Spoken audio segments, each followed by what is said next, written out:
म्हणजे आपल्या मुखातून नाव येते आहे, याचा अर्थ पूर्वजन्मातलं काहीतरी आपलं पूर्व पुण्य आहे आणि ते पूर्व पुण्य आपल्या फळात आलेलं आहे.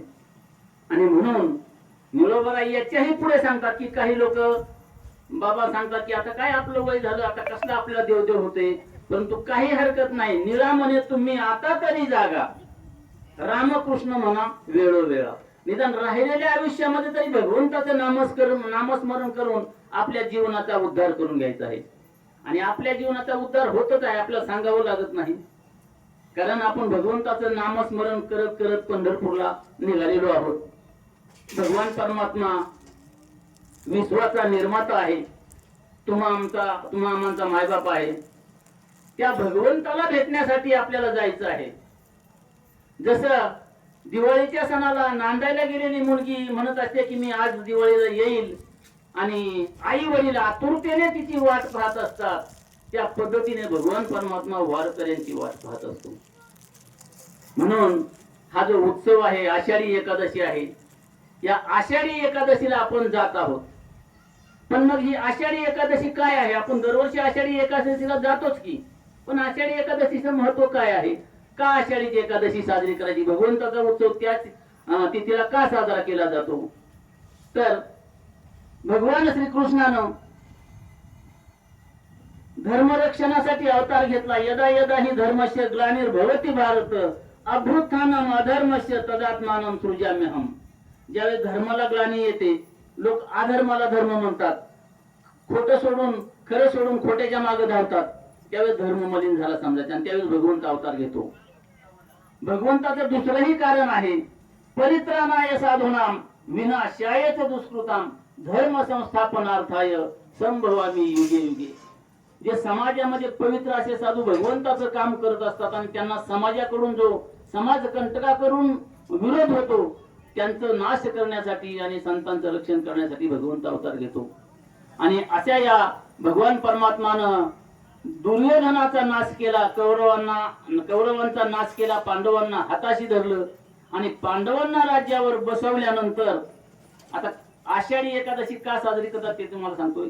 भगवान परमात्मा द्वारकेमध्ये जाऊन राहायला लागले. एक दिवस द्वारकेमध्ये राधाराणी भगवान श्रीकृष्णाला भेटण्यासाठी आली, बालपणीची मैत्रीण. बऱ्याच दिवसानं राधाराणी भेटायला आली म्हटल्यानंतर भगवान श्रीकृष्णाला आदर वाटला. आपल्या घरी सुद्धा बऱ्याच वेळा खूप दिवसानंतर पाहुणा आला की आपण त्याचा आदर सत्कार चांगला करतो. जर रोजच येणारा पाहुणा असेल तर समोरून दिसला तर कदाचित वाकडी वाट करून निघूनही जातो. तसं बऱ्याच दिवसानंतर आलेली राधाराणी पाहिली आणि भगवान श्रीकृष्णाने तिला आपल्या जवळ बसवलं आणि गप्पा मारू लागले. पण रुक्मिणी मातेनं ते पाहिलं आणि रुक्मिणी मातेला राग आला आणि रुक्मिणी माता तिथून निघाली आणि रुसून दिंडीरवनामध्ये आली. पूर्वीचं नाव दिंडीरवन. दिंडीरवन म्हणजे चिंचेच्या झाडाचं तिथं वन होतं. आता रुक्मिणी माता ही विदर्भातली भीमक राजाची मुलगी आहे, पण ती आपल्या पतीच्या घरी नाही गेली, कारण पवित्र ठिकाणी ते भगवंत आहेत. रुक्मिणी माता सुद्धा ही लक्ष्मी आहे. सकाळी आबांनी सांगितलं, जेव्हा नव्हते चराचर तेव्हा होते पंढरपूर, जेव्हा नव्हती गोदा गंगा तेव्हा होती चंद्रभागा. त्या पवित्र ठिकाणी रुक्मिणी माता रुसून आली. मग भगवान श्रीकृष्णानं रुक्मिणी मातेला शोधण्यासाठी पुन्हा गोकुळात गेले. गाई गोपाळ बरोबर घेतले आणि रुक्मिणी मातेला शोधण्यासाठी पंढरपूर मध्ये आले. पंढरपूर मध्ये आल्यानंतर भगवान श्रीकृष्णाने आपल्या बरोबर असणारे गोपाळ गाई एका ठिकाणी ठेवल्या आणि ते स्वतः रुक्मिणी मातेला शोधण्यासाठी दिंडीरवनामध्ये आले. ज्या ठिकाणी गायींना ठेवलं, गोपाळांना ठेवलं, त्या ठिकाणाला गोपाळपूर असं म्हटलं जातं. मग तिथून भगवान परमात्मा निघाले आणि पुंडलिकाला भेटण्यासाठी आले. कारण जो भगवंताचा आवडता भक्त असतो, भगवंत त्याला भेटल्याशिवाय जात नाही. आपण सुद्धा एखाद्या पाहुण्यांकडे आपल्याला कधी जाता येत नाही, पण दुसऱ्या कारणानिमित्त आपण गेलो, त्या गावामध्ये लग्न कार्याच्या निमित्ताने गेलो, आपण म्हणतो की पाहुणे आहेत त्यांना भेटून येऊया. तसं भगवान परमात्म्याला सुद्धा असं वाटलं की पुंडलिक हा आई वडिलांची सेवा करणारा आहे आणि आई वडिलांची सेवा करत असल्यामुळे भगवान परमात्मा श्रीकृष्ण भगवंत त्या पुंडलिकाला भेटण्यासाठी आले. आता पुंडलिकाला भेटण्यासाठी आल्यानंतर पुंडलिकाला आवाज दिला अरे पुंडलिका, मी तुला भेटण्यासाठी आलोय. पुंडलिकाची आई वडिलांची सेवा चालली होती. एवढी आई वडिलांच्या वरती श्रद्धा होती की त्यांना आई वडिलांच्या पुढे देव सुद्धा कमी वाटू लागला. आणि असं जर आपल्याला सुद्धा देवापेक्षा आई वडील जर महान वाटले ना, तर जगामध्ये कुठल्या कीर्तनकाराची, कुठल्या प्रवचनकारांची गरज पडणार नाही. एवढे आई वडिलांची माया त्या पुंडलिकाला होती. म्हणून पुंडलिकानं जवळच असणारी वीट घेतली आणि मागे भिरकावली आणि सांगितलं पांडुरंगाला की त्या विटेवर उभा राहा. भगवान परमात्मा गेली 28 युगे त्या विटेवरती उभा आहे. अजूनही तो भगवंता भक्ताची वाट पाहत आहे. संत मंडळी भगवान परमात्मा विटेवर उभा असल्यामुळे त्या पुंडलिकाला दोष देतात. म्हणतात कारे पुंड्या मातलासी उभे केले विठ्ठलासी. कारण भगवान परमात्म्याला उभं विठ्ठलानं केलेलं आहे. मग ज्या दिवशी भगवान परमात्म्याला त्या पुंडलिकाला भेटायला आले आणि त्या मूर्तीमध्ये उभे राहिल्यानंतर भगवंताचं निर्गुण रूप निघून गेलं आणि सगुण रूप त्या ठिकाणी धारण झालं. ज्या दिवशी भगवान परमात्मा पंढरपूरमध्ये स्थायिक झाले तो दिवस म्हणजे आषाढी एकादशी. आणि त्या दिवसापासून आपण भगवान परमात्मा प्रकट झाल्याचा आनंद काय करत असतो, यांचा उत्सव साजरा करत असतो. कारण आपल्या ज्या भगवंताला भेटायला जायचं आहे तो भगवंत कसा आहे, कुठला आहे ते सुद्धा आपल्याला माहित असलं पाहिजे. कारण संत मंडळी खूप महान आहेत. या संतांचे आपण पंढरपूरला जाताना विठ्ठलाचं नावच घेत नाही. बरेच वेळा नाव ज्ञानोबा तुकाराम संतांचं नाव घेतो. का तर संतांचे एवढे आपल्यावरती उपकार आहेत की भगवान परमात्मा संतांमुळे याच्यामध्ये आलेला आहे, पंढरपूरमध्ये आलेला आहे.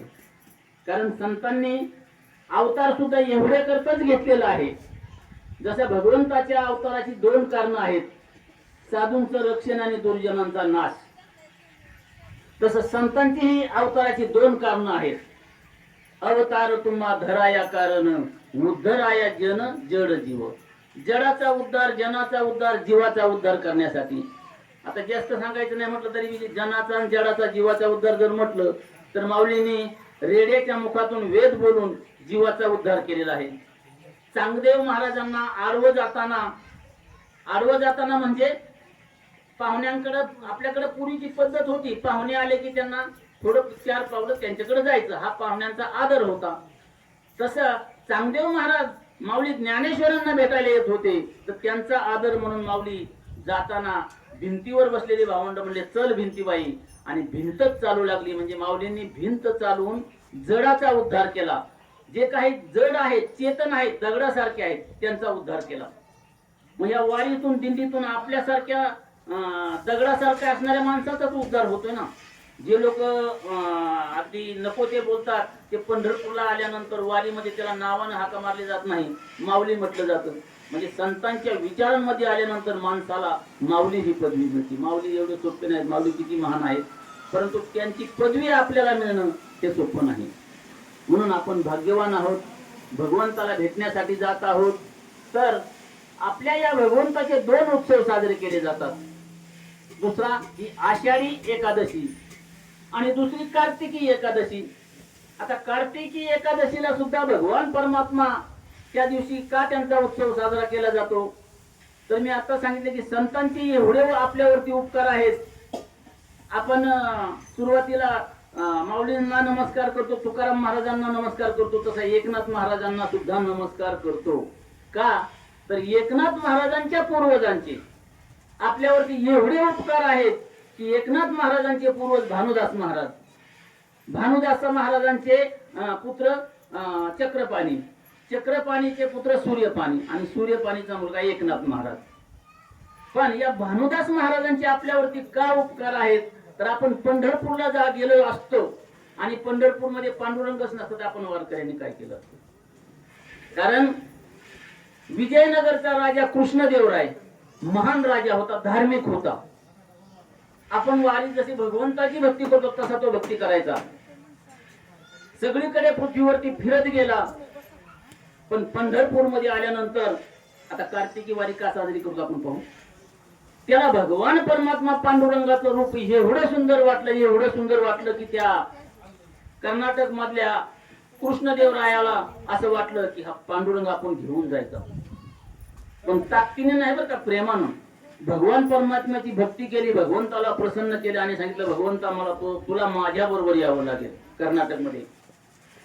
भगवान परमात्मा म्हणले काय हरकत नाही, मी येतो, पण एक लक्षात ठेव राजा, माझ्या भक्ताचा ज्यावेळेस अपमान होईल त्यावेळेस मी तुझं कर्नाटक सोडून येईल, मी तिथं राहणार नाही. आठ मान्य केली आणि राजा कृष्णदेवरायानं 10-10 फुटावरती एक सोवळे नेसवलेला ब्राह्मण उभा केला आणि पवित्र अशा वातावरणामध्ये भगवंताची मूर्ती एका ब्राह्मणाकडून घ्यायची, दुसऱ्याच्या हातात द्यायची, तिसऱ्याच्या हातात द्यायची, असं करत करत पंढरपूरला नेली, या कर्नाटकला नेली. आणि कर्नाटक मध्ये तुंगभद्रा नदीच्या किनारी सुंदर असं मंदिर बांधलं, असं सुंदर मंदिर बांधलं की त्या मंदिरामध्ये भगवंताला ठेवलं आणि भगवंताला हिरे माणिक मोत्याचे हार चढवले. राजा श्रीमंत होता, तसाच त्याच्या जीवनामध्ये भाव सुद्धा श्रीमंतीला शोभेल असा होता. पण भगवान परमात्म्याला भक्तांशिवाय करमत नाही हो. भगवान परमात्म्याला जसं भगवान श्रीकृष्णाला संघ गोपाळांचा मेळा असावा लागतो, तसं त्या भगवान परमात्म्याला तिथं साधू संत मंडळी भेटायला येणार. इकडे लोक वारीला पंढरपूरला संत मंडळी आले म्हणजे भगवान परमात्मा इथं नाही, आता काय करायचं, सर्वजण दुःखी झाले. भानुदास महाराजांना सांगितलं तुम्ही काही काळजी करू नका, मी पांडुरंगाला घेऊन येतो. म्हणजे एकनाथ महाराजांचे पंजोबा. भानुदास महाराजांनी विडा उचलला, कर्नाटक मध्ये विजयनगरला गेले आणि त्या मंदिरामध्ये गेले. त्यांना संध्याकाळची वेळ झाली होती, मंदिराला कुलूप लावलेलं होतं. भानुदास महाराजांना मंदिरात भगवंताला पाहिल्यानंतर त्यांच्या डोळ्यातून अश्रू येऊ लागले. मंदिराचं कुलूप गळून पडलं म्हणजे भक्ताची भक्ती पाहिल्यानंतर. आणि भानुदास महाराजांनी पांडुरंगाला कडकडून मिठी मारली आणि मिठी मारताना भगवान परमात्म्याच्या गळ्यामधला जो हिरे माणिक मोत्याचा हार असतो तो भानुदास महाराजांच्या गळ्यामध्ये चुकून पडला. ते भानुदास महाराजांना माहित नाही, पांडुरंगाला माहित नाही. भगवान परमात्म्याला भानुदास महाराज भेटले आणि निघून गेले आणि पहाटेच्या समयी तुंगभद्रा नदीमध्ये स्नान केलं. पहाटेच्या समयी भगवंताची पूजा करणारे लोक आले, पाहिलं भगवान परमात्म्याच्या गळ्यामध्ये हार नाही, म्हणले चोरी झाली. राजाला जाऊन सांगितलं. राजानं सांगितलं की चोर हुशार असला पाहिजे, एवढ्या वेळा चोर कुठं जात नाही. सगळीकडे सैनिक पाठवले आणि सैनिक त्या तुंगभद्रा नदीच्या किनाऱ्यावर आल्यानंतर भानुदास महाराज स्नान करून तिथे जप करत बसले होते आणि तेवढ्यामध्ये त्या सैनिकांनी पाहिलं की याच्या गळ्यामध्ये हा भगवंताच्या गळ्यातला अनमोल किमतीचा हार आहे. त्याला पकडलं आणि त्या कृष्णदेवरायाकडे राजाकडे घेऊन गेले. गेल्यानंतर राजानं सांगितलं तुझा वेश साधू सारखा दिसतो, पण तू वृत्तीने कसा आहेस, चोर आहेस. तुला आता सुळावर दिल्याशिवाय म्हणजे माझं समाधान होणार नाही. काय हरकत नाही म्हणले भानुदास महाराज. संत मंडळी मरणाला घाबरत नसतात, आपण मरणाला घाबरतो, संत मंडळी घाबरत नाहीत. कारण त्यांनी काय केलेलं असते ते संसारालाही घाबरत नाहीत. आता आपण पंढरपूरला आल्यानंतर संसाराची मागची काळजी करतो की नाही, पण संत मंडळी काळजी करत नसतात. कारण संत मंडळी काय करत असतात, आपल्या संसाराचा भार भगवंतावरती टाकत असतात. त्यामुळे त्यांना संसाराची काळजी पडत नसते. आणि हीच भक्ती भगवंताला आवडते. कोणती? जो संसाराचा भार भगवंतावरती टाकतो त्याची. म्हणून हेची थोर भक्ती आवडते देवा, संकल्पावी माया संसाराची. संसाराची थोडी माया संकल्पित करायची, भगवंतावरती टाकायची आणि भगवंताच्या दर्शनाला यायची. अशी संत मंडळी असतात. मग भानुदास महाराजांना त्या सुळावर द्यायची भीती कसली वाटते. राजासमोर येण्यानंतर राजाने सूळ उभा केला आणि भानुदास महाराजांना सुळावर नेताना जो सूळ बनवलेला होता लोखंडाचा तो हिरवागार झाला, झाडासारखा फुलला, त्याला पाने आली. आणि मग त्या राजाच्या राजाच्या मनामध्ये परिवर्तन झालं. म्हणजे हा कुणीतरी साधू महात्मा असला पाहिजे. त्यांचं दर्शन घेतलं आणि सांगितलं तुमची काय इच्छा आहे. म्हणले मला भगवान परमात्म्याला पंढरपूरला घेऊन जायचं आहे. भगवान परमात्मा कृष्णदेव राजाच्या स्वप्नामध्ये येऊन सांगितलं की राजा मी तुला सांगितलं होतं ज्यावेळेस माझ्या भक्ताचा अपमान होईल त्यावेळेस मी इथे राहणार नाही. आणि भानुदास महाराजांना सुळावर देतात म्हणजे भगवान परमात्म्याच्या भक्ताचा अपमान आहे. म्हणून भगवान परमात्म्यानं छोटं रूप धारण केलं आणि भानुदास महाराजांना त्या भगवान परमात्मा पांडुरंगाला आपल्या संभळीमध्ये ठेवलं आणि पंढरपूरमध्ये आणून दिलं. ज्या दिवशी पंढरपूरमध्ये आणलं तो दिवस म्हणजे कार्तिकी एकादशीचा होता. म्हणून आषाढी कार्तिकी भक्तजनी येते हो साधूजनी येते. आपण सर्वजण साधू आहोत. निदान 8 दिवसापुरते तरी आपण साधू आहोत. त्याच्यानंतर आपण साधू बनायचं की नाही, का साधूचा वेळ उतरून ठेवायचा हे आपण ठरवायचं आहे. कारण कृष्णाची बासरी सुंदर आवाज द्यायची. कशा करता, का आवाज द्यायची? सुंदर श्रीकृष्णाच्या बासरीतून आवाज निघायचा, मंजूळ आवाज निघायचा. कारण ती श्रीकृष्णाची बासरी पोकळ होती म्हणून आवाज निघायचा. त्याच्यामध्ये काही जर अडकलं किंवा खराब आवाज येणार नाही. म्हणजे कृष्णाची बासरी पोकळ होती म्हणून तिचा सुंदर आवाज निघायचा. आपल्या या शरीररूपी बासरीमधून काम, क्रोध, लोभ, मद, मोह, मत्सर हे षडरिपू पंढरपूरला गेल्यानंतर आपल्याला ते काढून टाकायचे आणि आपलं शरीर मोकळं करायचे. मग त्याच्यातून सुंदर आवाज निघत ज्ञानोबा तुकाराम. आणि तो ज्ञानोबा तुकाराम आवाज भगवंताला आवडणार आहे. आणि मग असं जर केलं तर आपल्या जीवनात आनंदाचा आनंद राहणार आहे. कारण संत महान असतात, एवढे महान असतात की संतांनी ह्या पृथ्वीवरती असं काही काम केलं. वारावया सुख भक्तिभाव धर्म कुळाचार नाम विठोबाचे. खर तर आपला जो कुळाचार आहे ना तो विठ्ठलाचं नाव घेण्याचा आहे, विठ्ठलाची भक्ती करण्याचा आहे. आणि हा कुळाचार आपण पाळत नाहीत. तुकारामांना का नावाजलं जातं, तुकाराम महाराजांचं नाव का घेतलं जातं? तुकाराम महाराजांच्या 8 पिढ्या भगवंताची भक्ती करत होत्या. तुकाराम महाराजांचे सर्वात मूळ पुरुष जे होते ते विश्वंभर बाबा.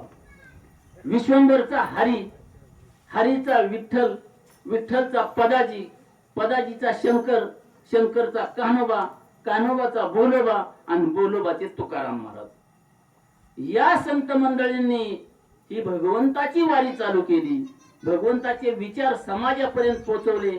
आणि एसटीचा जो प्रवास असतो तशी वारी नव्हती पूर्वीची. जागोजागी आता जसं आपलं कीर्तन प्रवचन चाललं आहे तसं ज्या गावामध्ये मुक्काम आहे असेल तिथं प्रवचन करायचं, कीर्तन करायचं आणि भगवंताचे गुण समाजाला सांगायचे, भगवंताची भक्ती समाजाला सांगायची. पण संत मंडळी या जगातून निघून गेल्यानंतर ते विचारांनी इथेच आहेत.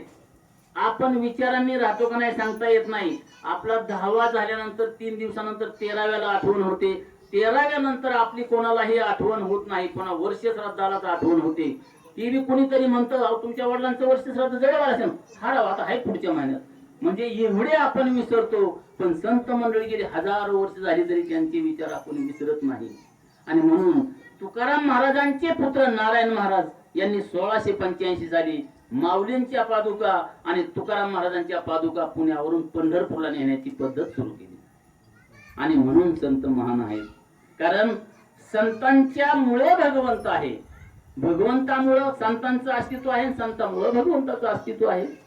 आता एखाद्या स्त्रीला जर मूल नसेल तर तिला आपण आई म्हणू शकत नाही, नाही का? मूल झाल्यानंतरच ती आई बनते. तसं भगवान परमात्म्याचं महत्व कशामुळे आहे?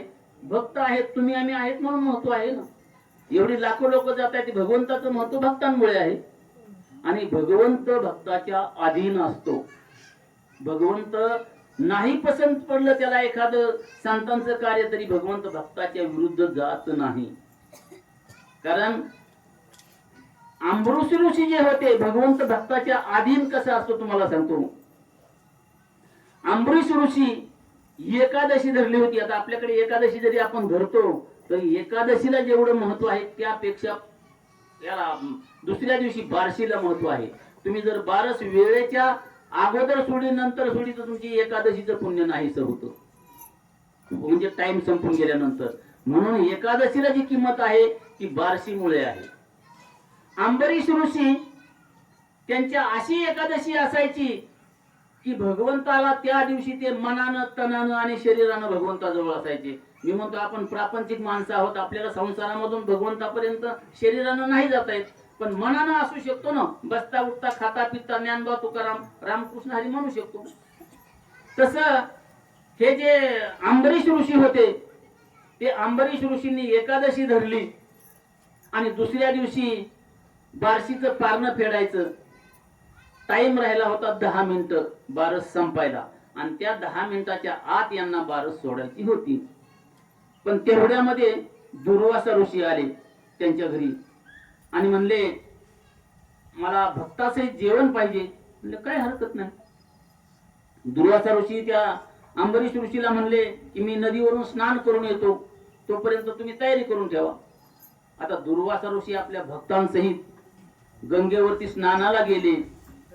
इकडे दुर्वासा ऋषींना यायला वेळ लागला, म्हणजे जाणून बुजून होता बरं का तो वेळ, वेळेवर आले नाही आणि बार्शीचा टाइम संपत आला.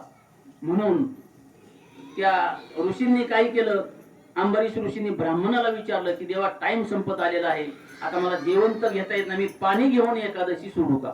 मग बार्शीला त्यांनी पाण्याचे 2 थेंब घेतले आणि तेवढ्यात दुर्वासा ऋषी आले. म्हणले, अंबरीश राजा, तुला भक्तांची किंमत नाही, तुला ऋषींची किंमत नाही, मी तुझ्या दरबारात आलो, तू माझ्या अगोदर जेवण केलं, म्हणजे 2 थेंब पाणीच घेतले होतं, म्हणून त्याला तुला गर्भवास सोसावा लागेल असा दुर्वासा ऋषीने अंबरीश ऋषीला शाप दिला. आणि मग त्या दुर्वासा ऋषीने आपला केस उपटून एक कृत्या बाहेर निर्माण केली. कृत्या म्हणजे एक अशी विद्रूप स्त्री, आणि त्या अंबरीश ऋषींच्या मागे लावली. अंबरीश ऋषी पुढे धावतात, ती कृत्या मागे धावते. धावत धावत त्यांना अनेक भगवंतापर्यंत गेले, परंतु त्या दुर्वासा ऋषींना कोणी वाचू शकलं नाही. मग दुर्वासा ऋषींना नारद भेटले आणि नारदाने सांगितलं, दुर्वासा, तू ज्या संतांचा भगवंताच्या भक्ताचा अपमान केला त्यांच्याकडेच जा. आणि दुर्वासा ऋषीकडे जाऊन त्यांना माफी मागायला लावली. कारण भगवंतानं काय केलं, आपलं सुदर्शन चक्र, अंबरीश ऋषी माझा भक्त आहे, तू भक्ताला गर्भवासामध्ये घालतो म्हणून दुर्वासा ऋषींच्या मागे सुदर्शन चक्र सोडलं होतं. मग भगवंतानं काय केलं, अंबरीश ऋषींचे 10 अवतार स्वतः घेतले. का तर ऋषींना गर्भवास दिला होता, पण गर्भवासाचं सुख एवढं सोपं नाही. मलमूत्रांचा बाजार असतो, तिथून जन्म घ्यावा लागतो. मग ऋषींना माझ्या भक्ताला गर्भवास सहन होऊ नये म्हणून भगवंतानं 10 अवतार घेतले. म्हणून अंबऋषीसाठी भगवंताने काय केले, 10 अवतार घेतले. म्हणजे मला असं सांगायचंय की भगवंत भक्ताच्या अधीन असतो. मग आपण सर्वजण 8 दिवस आपला प्रपंच सोडून भगवंताच्या भेटीला गेल्यानंतर भगवंत आपल्या अधीन होणार की नाही? नक्की होणार. पण त्याच्यामध्ये काय असायला हवा, आपला भाव असायला हवा. भगवंताला नको हार फूल पान काही नकोय, भगवंताला फक्त भाव हवा असतो. तो भाव कसा असला पाहिजे की मनापासून असला पाहिजे. नाहीतर घेतली फुलं लांबून असे भगवंतावर फेकले, तो भाव म्हणत नाही. आपल्याला जर आपल्या पत्नीनं जेवायला ताट वाढलं, असं भिरकावलं खा गिळ म्हणलं तर आपल्या नरड्याच्या खाली उतरतील का? गुलाबजाम असले तरी खाऊ वाटणार नाही.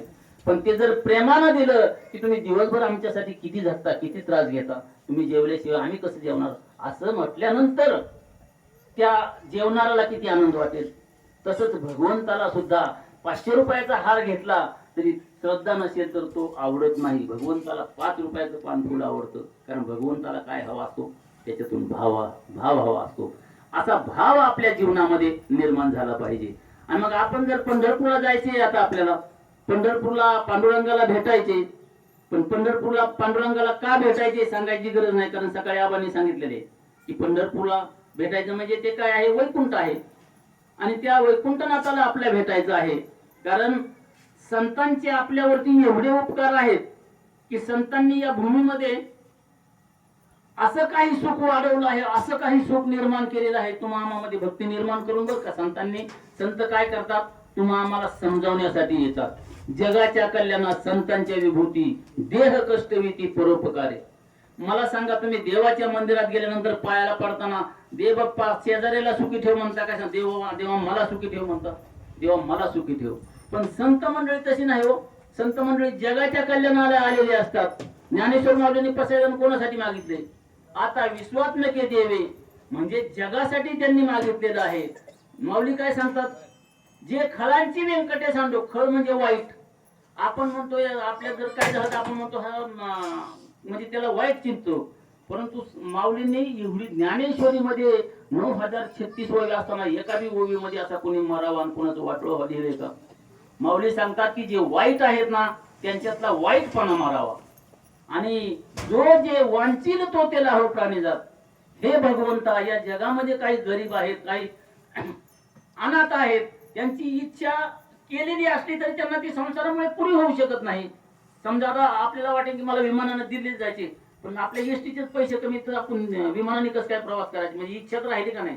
पण माऊली सांगतात जगाच्या देवाकडे प्रार्थना करून की जो जीव वांछील तो ते लाभो प्राणी, प्राणी मात्रांना सुद्धा, मनुष्य मात्रांना सुद्धा देवा जे पाहिजे असेल ना त्यांच्यातून इच्छा पुऱ्या कर. म्हणजे इच्छा पुऱ्या होतील न होतील, पण माऊलींचा संकल्प आहे की नाही. माऊलींचा, संतांची संकल्पच असे असतात. माऊलींचा संकल्प आहे अवघाची संसार सुखाचा करीन, आनंदी भरीन तिन्ही लोक. भले नका का तिन्ही लोकांमध्ये आनंद भरणं म्हणे, पण संकल्प मोठा आहे. आपला तर संकल्प आपल्या कुटुंबाला सुधारण्याचा असला तरी वासे, पण आपला संकल्प कधी कधी असा असतो की बघतो कसा पुढे जातोय ती, म्हणतो की नाही आपण, हा संकल्प भगवंताला आवडत नाही. म्हणून संत मंडळींच्या मुखातून कधीच वाईट शब्द निघत नाही. म्हणून आपल्याला टाइम झालाय, आपल्या जेवायचा जास्त वेळ घेत नाही. आपल्या प्रत्येक ठिकाणी भगवंताचं गुणगान गायचं आहे, ऐकायला मिळणार आहे, आणि नाही मिळालं तरी आपण नामस्मरण करतच आहोत. भगवंताला जाताना आपण अशाच प्रकारची संतांची वृत्ती आपल्या जीवनामध्ये आणूया की आपल्या मनामध्ये काम, क्रोध, लोभ, मद, मोह, मत्सर हे काय करूया, काढून टाकूया, आणि आपलं जीवन असं निरहंकारी बनवूया. मग आपला खऱ्या अर्थानं आपला हा जीवनरूपी जो प्रसाद आहे ना, तो भगवंताला आवडेल, नाही का. म्हणून आपण भगवंताकडे निर्मळ होऊन जायचे, आणि जो थोडाफार मनामध्ये मैला असेल, शरीरावरती असेल, आपल्या काही वासनेमध्ये असेल, तर तो आपल्या चंद्रभागेमध्ये स्नान करून तो तिथं सोडून द्यायचाच आहे. कारण आव्हाने सांगितल्याप्रमाणे चंद्रभागा मलिन झाली तरी इतर ज्या क्षेत्र आहेत ते तिथे येतात पवित्र होण्यासाठी, ती सर्वांना पवित्र करणारी आहे. तसं आपणही त्या ठिकाणी जाऊन पवित्र होऊया, आणि या वारीमध्ये असाच उत्सव साजरा करत जाऊया. आणि उत्सव साजरा करताना मनाचाही उत्सव ठेवूया, भगवंताचा उत्सव साजरा करताना आपल्या मनाचा उत्सव साजरा करूया. म्हणजे आपल्याला ते जी आपली संकल्पना असते दिल्लीमध्ये जाण्याची, उड्या मारण्याची, नाचण्याची, ती काय होते, पूर्ण होते. म्हणून माऊली काय सांगतात की तरी कीर्तनाचे आणि नटनाचे नाशियेले व्यवहार प्रायचिता. जे म्हणजे कीर्तनामध्ये नट म्हणजे आपले कीर्तनकार असतील, गाणारे असतील, उड्या मारतात, नाचतात, तर त्यांची पाप सर्व नाहीशी होतात. नाशिले व्यवहार प्रायचित्ताचे म्हणजे कोणी कोणी आपल्याला सांगतो तुमचं पाप झाले, तुम्हाला असं असं प्रायचित्त करावं लागेल, नाशिकला जावं लागेल, कुठं जावं लागेल. ते व्यवहारच माऊलींनी बंद करून टाकलेत. जो कीर्तनामध्ये उड्या मारतो त्याचे सगळे व्यवहार बंद होतील. नाशियेले व्यवहार प्रायचित्ताचे. मग जे नामच नाही पापाचे आयशे गेले, पापाचं नावच राहणार नाही हो. कारण तुम्ही एवढं ज्ञानबा तुकाराम म्हणता म्हणजे पाप राहणार कुठं आहे. नाम संकीर्तन साधन पैसोपे, जळतील पापे जन्मांतरीची. मागच्या जन्मात केलेली ही पाप जळून जातील भगवंताचं नामस्मरण केल्यानंतर. तेव्हा आपण शुद्ध होण्यासाठी अजूनही नामस्मरण करत जाणार आहोत. नामस्मरण करूया आणि त्या भगवंताच्या ओढीनं भगवंताच्या दर्शनाला जाऊया. झालेली सेवा भगवान परमात्मा पांडुरंगाच्या चरणावरती आणि तुम्हा श्रोतृवर्गांच्या चरणावरती अर्पण करून सेवेला पूर्ण व्हावं.